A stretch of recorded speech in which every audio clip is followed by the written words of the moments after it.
Hello and welcome back to my channel. Today we are going to be talking about the family annihilator, Chris Watts. But before we get into that story, I want to talk about something that just broke today, July 2nd.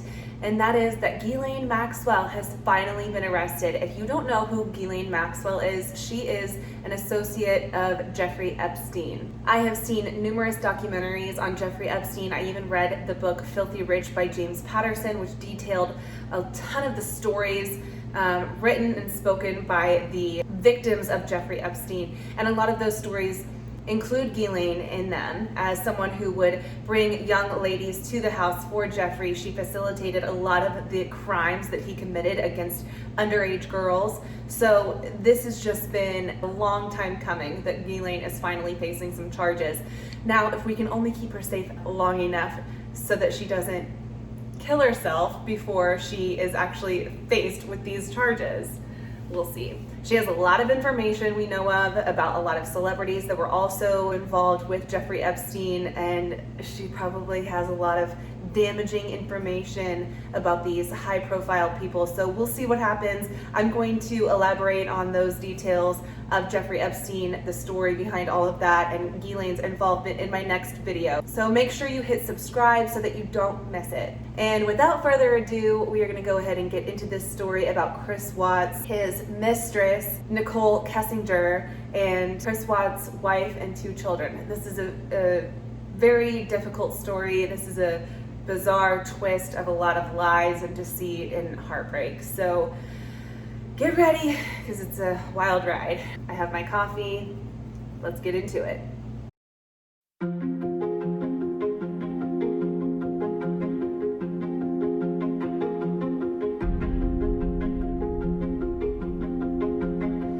Shanann, Bella, Celeste, if you're out there, just come back. Like, if somebody has her, just please bring her back.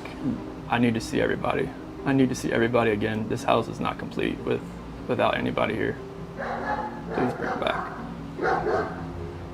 So we start out with Chris and Shanann Watts. They had been married for about 8 years, and this story dates back to August of 2018. So it's kind of recent. Why are there flies in here? Oh my God!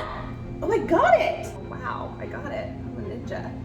Okay, so anyway, Shanann was known for being very outgoing, charismatic. She had a very wide presence on social media. She documented much of her life through live videos and pictures and videos on her Facebook. Got a friend request from Chris. I was in a really bad place, and I got a friend request from Chris on Facebook, and I was like, oh, what the heck, I'm never gonna meet him. Except, well, one thing led to another, and 8 years later, we have 2 kids, we live in Colorado, and he's the best thing that has ever happened to me. She was a stay-at-home mom, but she ran her own business on the side, and that was through the company called Lavelle, which is like a multi-level marketing company. I believe they're the ones with the Thrive products. I don't know if you've ever heard of them, but this was kind of at the same time that It Works and Advocare and all these other companies were becoming a big deal, so she was part of that.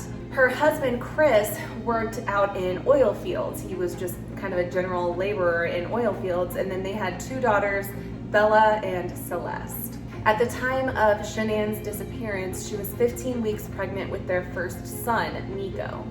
So this story is very complex and broad. However, it is kind of condensed into literally a 2-month period, and that is mid-June to mid-August. So we're gonna start in mid-June.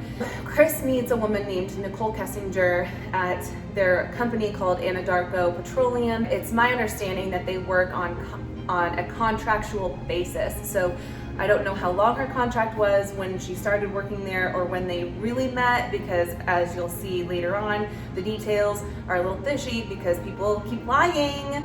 But anyway, that is how they met. They met at work. So they meet, and at this time, things started getting a little rocky in Chris and Shanann's marriage.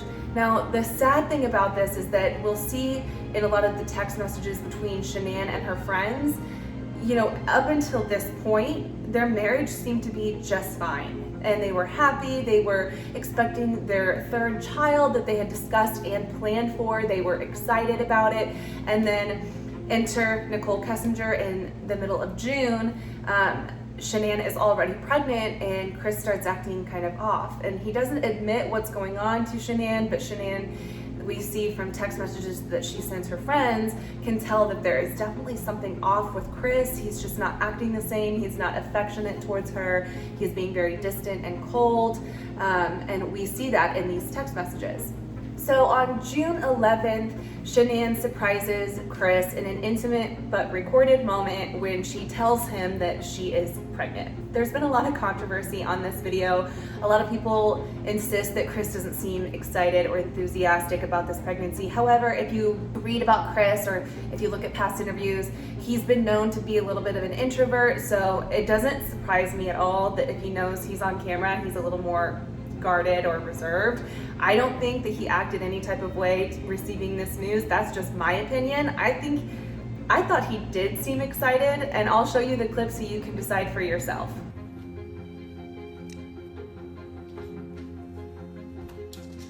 We did it again. I like that shirt. Really? Really? That's awesome. So pink means... That's just the test. I know. It just says the pink is going to be girls. I don't know. Just the test. That's awesome. So that's the video. I mean, in my opinion, he seemed excited. He seemed like any other dad that would react to finding out that his wife is pregnant. I mean, they're either excited and they're a little reserved because, it's just a special moment, or they're like bouncing off the walls and crying. Like, I don't know what you expect from this guy, but I didn't think his reaction was bizarre. I didn't think he didn't seem excited. This is early June. It's June 11th. As far as we know, it's before Nichol Kessinger came into the picture. So I don't know. June 14th, Shanann sends Chris this video of Bella singing this adorable song for her dad. I'll let you take a look. Is a hero. He helps me grow up strong. He helped me not go too. He reads me books. He ties my shoes. If you're a hero, blue and blue. I don't know if this ended up on Facebook. I'm assuming that it did, but from the outside looking in, you would assume that this is an adorable little family where these daughters are just so loved by their parents and everyone's happy and everything's just great. And then we find out that on that same day, that is when Chris enters Nichol Kessinger's information into his phone under a different name. So it doesn't exactly indicate when they met. We don't know for sure that they met that day. I doubt that they met that day. I'm sure they were talking beforehand. As far as we know, June 14th is when he got her phone number and put it in his phone under a different name. So around this time, it is Father's Day, and Chris tells Nicole that he is married, that he has 2 children, and she remembers this and says this in her interview because Father's Day was coming up and he was really excited about his daughters. So this did come up in conversation. She later admits that yes, she knew he was married and still continued to have a relationship with him. Meanwhile, Shanann is writing and posting these tributes to him on Facebook and Instagram about how loving and doting he is as a father and husband. And then at the end of June, June 27th, Shanann takes the girls to North Carolina on a 5-week trip with her family.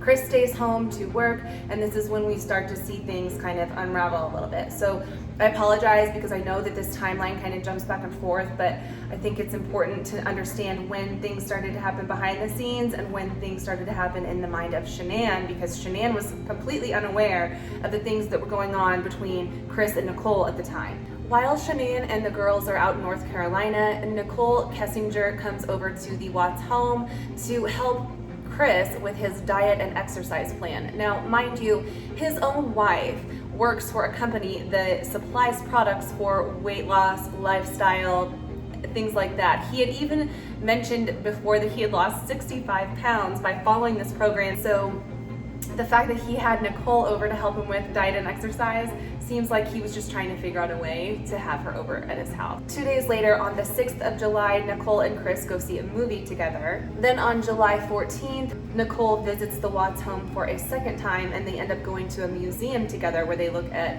hot rod. July 18th, we see from phone records that Chris started transferring photos of Nichol Kessinger, inappropriate photos, to a secret calculator app. I'm sure some of you are aware of this secret app that you can put on your phone. It's like a calculator, but once you enter a 4-digit PIN, it opens up into this secret folder, and there lies inappropriate photos that you wouldn't want someone else to see, apparently. So do with that information whatever you like. July 24th, we know from phone records in the discovery that Nichol Kessinger searches on Google, "Man I'm having an affair with says he will leave his wife." And then the following day, Chris searches "when to say I love you" and "when to say I love you for the first time in a new relationship." He also makes some searches like, "How does it feel when someone says I love you?" And it's like, at this age, you really don't know what that feels like. You've been married to this woman for 8 years, you have 2 children.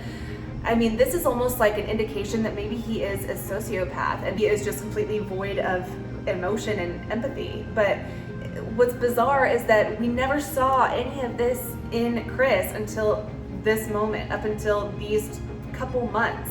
Nobody saw this coming. Nobody.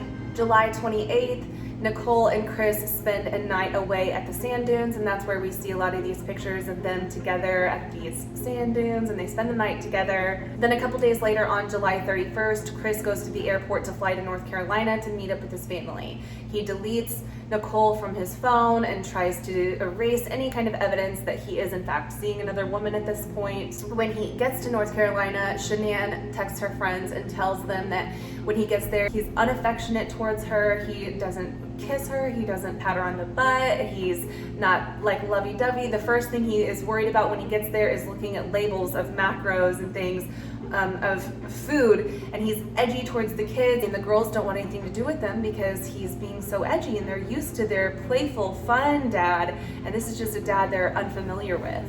August 4th, Chris is still in North Carolina and Nichol Kessinger is back in Colorado. She sends him texts like, "Maybe you should just go to North Carolina and work on your family," and you can tell she's a little bitter that he's out there with his wife and 2 children. But it doesn't stop her from searching for wedding dresses for 2 hours on her phone and then doing a little Facebook stalking of Shanann and Chris on Facebook. She's searching their profiles, and here's the kicker. She's searching their profiles, and we see that from the phone records. She's looking at Shanann's Facebook, and like any other female, if there is another woman involved, whether you are dating someone and you're interested in this guy, or you have a feeling that your guy might be talking to someone else, females have the capability to search like an FBI agent.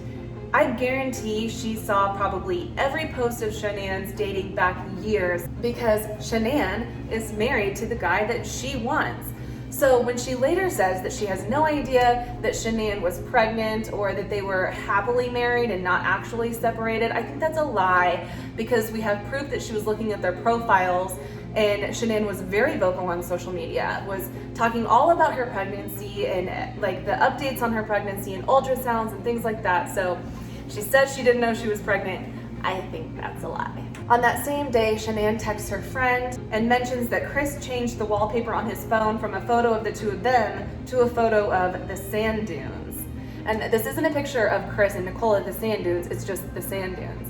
But how shitty is that she sees him change this picture, and he knows that she's not going to put it all together, that he was just at the sand dunes with Nicole, but it's like this one way of him to flaunt his relationship in front of his wife. It's just sick. On August 6th, Shanann texts her friend Addie to tell her that things with Chris are just not okay. Addie says, "Did you look through the phone? Did you ask him if there was someone else?" Shanann said, "He said last night, opposites attract, but this isn't working anymore." "I did," he denied. "No, I didn't look. He's deleting messages from his dad. I'm sure he's not that stupid." Addie said, "Why is he deleting messages from his dad? This makes no sense, any of this. It's not Chris. He loves and adores you." Shanann says, Chris told me last night he's scared to death about this third baby and he's happy with just Bella and Celeste and doesn't want another baby, with sad faces. Addie says, he's just scared. Everything will be fine once the baby comes. Shanann says, Addie, he has changed. I don't know who he is. He hasn't touched me all week, kissed me, talked to me, except for when I'm trying to figure out what is wrong. So we find out later in the investigation that apparently Nicole and Chris talked about getting married eventually and possibly having kids, and there was talk that Nicole really wanted to bear Chris's first son. And so there was one theory out there that maybe one of the reasons Chris killed his pregnant wife was because he didn't want her to have his first son. He wanted Nicole to have his first son. This is just a theory. This is nothing that Chris has admitted, but it does just seem kind of odd that at one point he's very excited for this baby, and then the next he's scared of having this baby, says he doesn't want it, that he's happy with just two, and then he even admits later on that he tried to cause a miscarriage by slipping Shanann oxycodone in hopes that it would cause her to miscarry the baby. However, later that night, after Shanann texts her friend Addie, Chris sends Shanann a text message assuring her that everything is going to be fine and he's going to work it out. So obviously there is this battle going on in Chris's head. He's obviously wrestling between his head and his heart. Obviously, he ends up making some horrible decisions, but I think this just proves that he was really wrestling with what to do regarding his future and the women he's with. And I think he even admits this later in interviews later, that he should have just been happy with Shanann. He should have gone to counseling, should have done this, could have done this, should have done this, but none of it matters because what he did was horrific, and we'll get to that. So the family returns from North Carolina on August 7th, and August 8th, Shanann tells Sarah Nudd things aren't going well with Chris. They are supposed to have a gender reveal party, but because of the tensions going on between them, Shanann decides it's best to just cancel the gender reveal party. They find out they are in fact having a boy. The next day, August 9th, Chris deletes his Facebook account. He later admits that this is because Nicole told him that she started telling some of her friends about Chris. So Chris deleted his Facebook account because he was afraid that they would see that he is expecting another baby with his wife and that would get back to Nicole. Little did he know, she surely already knew because she was already looking them up, but she just hadn't admitted that to anybody. But then later that day, Shanann is shocked when Chris agrees to have a little weekend getaway with just Shanann and Chris. They had plans to go to Aspen. Shanann set up a babysitter so that they could get away, just the two of them. And Shanann finally gets a little glimmer of hope again. And she's even texting her friends saying that he seems a little bit like the old Chris, and her friends are ecstatic because they've been supportive all along. They've been trying to convince her that maybe he's just going through some feelings because a third baby is just a big responsibility, and they're trying to make excuses for him. They don't just jump to the conclusion that he's cheating on her. They actually try to console her and give her hope that everything's going to be okay. They know Chris, and they know that he wouldn't do anything to hurt her, that he loves her and those children. So her friends are very excited to hear that Chris has agreed to have a little weekend getaway with just the two of them, and that maybe they can work some things out. August 10th, Shanann leaves for a short trip to Arizona for work, leaving Chris at home alone with the girls. We also see through phone records that Shanann sent Chris some hotel information in Aspen, some ideas for excursions. Chris is looking at hiking in Aspen, and so they're planning this trip, which is important because what happens in the following days just seems so out of left field. Because as of right now, they're planning this trip together, they're having this alone time and this weekend just for the two of them, and he's actively trying to plan this. So the same night that Chris is actively searching for things for him and Shanann to do in Aspen, he takes Nicole out on a date to a restaurant called Lazy Dog. They go out to eat, their date is over around 10 p.m., and that same night, Nicole is searching on her phone Chris Watts, Shanann Watts, Ronnie Watts, which is Chris's dad, and 2825 Saratoga Trail, which is Chris and Shanann's address. Shortly after that, while Shanann is over in Arizona, she gets a notification on her phone that there has been a charge at Lazy Dog, and she thinks it's suspicious because it's for a high amount. So she calls Chris. They have a 3-minute conversation according to the phone records, and we know that Chris told her over the phone that he took his friends out to eat and that he paid for one of his friends. We hear from Addie later that Shanann was suspicious that he was out with another woman and that is why she called him. She also searched the Lazy Dog menu to take a look at the pricing and the menu options at Lazy Dog. But Chris assures her that it was just for her friend, and then she tells him after they got off the phone, she sends him a text and says, "Oh, remember to keep the receipt so we can use it as a write-off." At some point that night, Chris and Nicole have a conversation on the phone. Nicole recalls them talking about an apartment that Chris could move into. Nicole reports that Chris is a little less enthusiastic about this now. So that just gives us the idea that maybe Chris is having second thoughts or he's reconsidering his future with Nicole and or Shanann. We don't know, but it's just information for you to decide. Okay, so the next day is August 12th. Shanann is still in Arizona. Chris is at home in Colorado taking care of the girls. He has an active day with the girls that day. Later on that night, Chris calls Nicole and they talk for 111 minutes. She reports hearing a TV in the background. Chris tells Nicole he will be going straight into the field the next day. At 9:44, Shanann's flight is delayed, and at 11:08, Shanann's flight finally leaves Arizona. Shanann tells Karen Epps she will see her tomorrow morning at the kids' school because the following day, August 13th, is going to be the girls' first day of school. At 1:25 that morning, Shanann texts Cassie that they landed in Denver. 1:48 a.m., Shanann arrives home, and we see that as evidenced by the home security system. And then at 5:18 a.m., Chris starts his work truck, backs into their driveway, and then at 5:45, Chris leaves for work. So according to Chris's work truck, it is equipped with GPS and it tracks him going out to survey 319 out in the oil fields where he works. At 7:40, Chris sends a text message to Shanann's phone and then calls her phone, and of course, Shanann doesn't answer.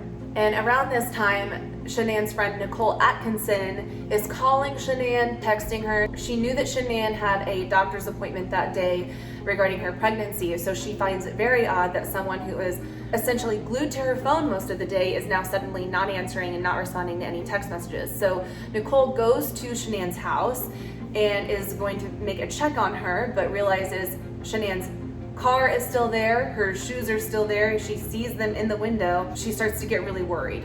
So Nicole Atkinson starts calling Chris and is very worried about Shanann. She's asking where she's at. Chris says, "All I know is that Shanann said she was taking the girls to a play date to a friend's house, and he didn't know what friend, he didn't know where, when they would be back, nothing." He had no information for Nicole.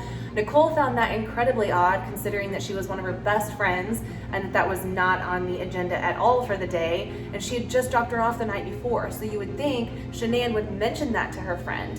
So Nicole is waiting on Chris to arrive at the house when she finally just calls the police and asks them to do a well check because they knew that she hadn't been feeling well the night before. She had been emotionally drained from everything that was going on with her and Chris. And the fact that she wasn't answering her phone and she's in there 15 weeks pregnant was cause for alarm. So she calls the police and requests that they do a well check. When the police arrive, they wait around for Chris to get there, and when he does, he rushes up to the house, greets the friend and the police officer, and lets them into the house. In the meantime, one of Shanann's friends, Cassie, starts texting Chris about Shanann's whereabouts, and she says, "This is Cassie. Shanann is in a very bad way emotionally, and I'm worried about her. I know you are having issues, but I don't know to what extent, but I do know I have never seen her so broken to an extent that I am worried." Chris says, "She went to a friend's house with the kids. She won't tell me where though. When I get home, I will update you."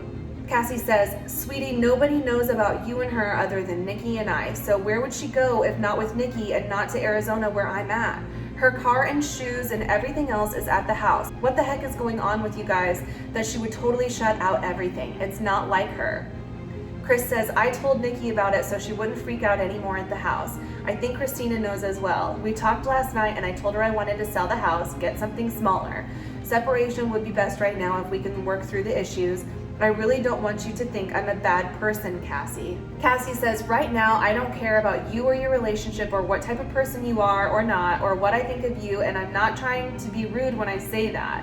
Right now, I'm worried about your damn wife and her well-being. Nikki is calling the police, period. She is broken emotionally, her blood sugar dropped due to not eating, and it could cause her to pass out.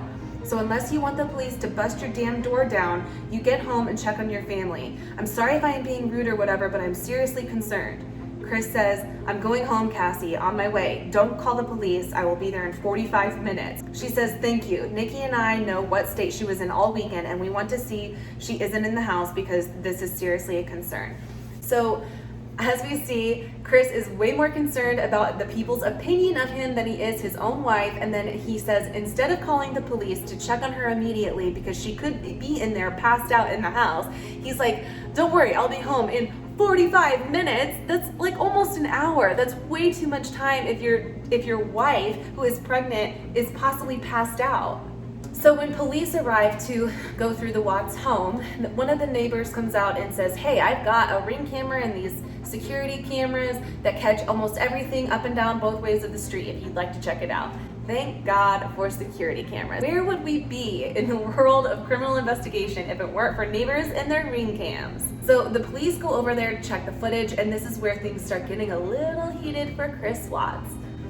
As we can see, the neighbor is showing Chris Watts backing up to the house at about 5 o'clock in the morning, backing his truck up to the house. He's seen loading things in and out of his truck and eventually pulling out. And at no point do we ever see Shanann leave the house with the girls, which kind of breaks apart Chris's theory that she left for a play date. After the police officer takes a look at this footage, Chris goes back over to the house and the police officer stays to talk to the neighbor. And that's when the neighbor admits that Chris is not acting right. Mind if you just want to go talk to him? I'm going to get his info real quick. No.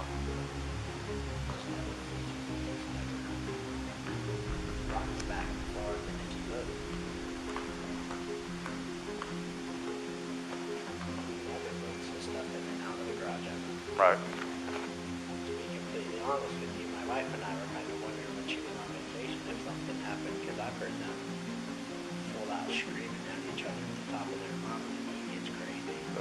And that's pretty recently. I'm guessing that's why she went and visited people, because she wanted to get away from the situation. Give me your ID. So after this encounter, they go back over to the Watts house. Nicole Atkinson is there, realizes that Shanann's purse is there, her medication is there, Celeste's medication that she needs daily is still there. You can see that Nicole Atkinson is so very concerned, and you can tell the difference in her body language versus Chris's body language. She is so concerned for her friend and her well-being, and Chris, you can tell, is just so worried about himself. So a couple days later, Chris offers to do a interview with a local news station. I just love it when these guilty people choose to do these interviews. They just love to talk. They're usually narcissists, so narcissists love to talk, and it always gets them into so much trouble. Take a look at this awkward, cringeworthy interview. Right now it's you got K9 units, the sheriff's department. Everybody's like they're doing their best right now to figure out like if they can get a scent, see where they went. If they went on foot, they went in a car, they went somewhere. And right now it's just like they've been on point. They're going through the house trying to get a scent, and hopefully they can pick something up to where it's going to lead to something. She came home from the airport 2 a.m. and I left around 5:15. She was still here, and like about 12:10 in that afternoon, her friend Nicole showed up at the door. Like I had texted Shanann a few times that day, called her, say, but she never got back to me, but she wasn't getting back to any of her people as well. And that's what really concerned a lot of people, is like, if she's not getting back to her, like if she doesn't get back to me, that's fine, like she gets busy during the day, but she didn't get back to her people, which was very concerning. And Nicole called me when she was at the door, and that's when I came home. And then walked in the house and nothing was vanished, nothing was here. I mean, she wasn't here, the kids weren't here, nobody was here. I called her 3 times, texted her about 3 times just to say, what's going on? Like because after I called her and texted her once, it's like, maybe she was just busy. Like she had just gotten back, like everybody's probably calling her from her trip. She just got back from Arizona, and I figured she was just busy. But when her friend showed up, that's what it was like. It registered like, all right, this isn't right. I mean, right now I don't even want to just like throw anything out there. Like I hope that she's somewhere safe right now and with the kids. But I mean, could she just taken off? I don't know. But if somebody has her and they're not safe, like I want them back now. Like that's what's in my head. Like if they're safe right now, they're gonna come back. But if they're not safe right now, that's the not knowing part. Like, if they're not safe, last night I had every light in the house on. I was hoping that I would just ran over by the kids running in the door and just like barrel rushing me, but it didn't happen. And it was just a traumatic night trying to be here. My kids are my life. I mean, those smiles light up my life. And just like, I mean, last night, like during when they usually eat dinner, it was just like I missed them. Like, I mean, I missed telling them, hey, you got to eat that or you're not going to get your dessert, and just like you're not going to get your snack after. I missed that. Like I missed them, cuddle up on their couches. They have like a Minnie Mouse couch and a Sophia couch that they cuddle up on and watch, Bubble Guppies or something. And it was just like, it was tearing me apart last night, and I needed that. I needed that last night, and for nobody to be here last night and to go into their rooms and know that I wasn't going to turn the rain machines on. And I know that I wasn't going to turn their monitor on. I know I wasn't going to kiss them to bed tonight. That's why last night was just horrible. I couldn't do it. I want everybody to just come home. Like wherever they're at, come home. That's what I want. This might be a tough question, but did you guys get into an argument before she left? It wasn't like an argument. We had an emotional conversation, but I'll leave it at that. But I just want them back. I just want them to come back. And if they're not safe right now, that's what's tearing me apart. Because if they are safe, they're coming back. But if they're not, this has got to stop. Like somebody has to come forward. Shanann, Bella, Celeste, if you're out there, just come back. Like if somebody has her, just please bring her back. I need to see everybody. I need to see everybody again. This house is not complete without anybody here. Please bring her back. I find it so odd that during this entire interview, Chris is laughing, huffing with a smile on his face. He's not shedding a single tear. He doesn't act like a dad whose kids are missing. I have 2 children. If my kids were missing, I watch these interviews of these guilty parties with missing children who know where their children are and what has happened to them and the fact that they aren't alive. And it blows me away. I just can't relate. I can't relate. It's like he's saying all the right things, but the way that he's saying them is just off, and it's so obvious. So August 15th, the police start to track Chris's whereabouts and movements, and they bring him in for questioning, and they offer to do a lie detector test, which Chris agrees to do.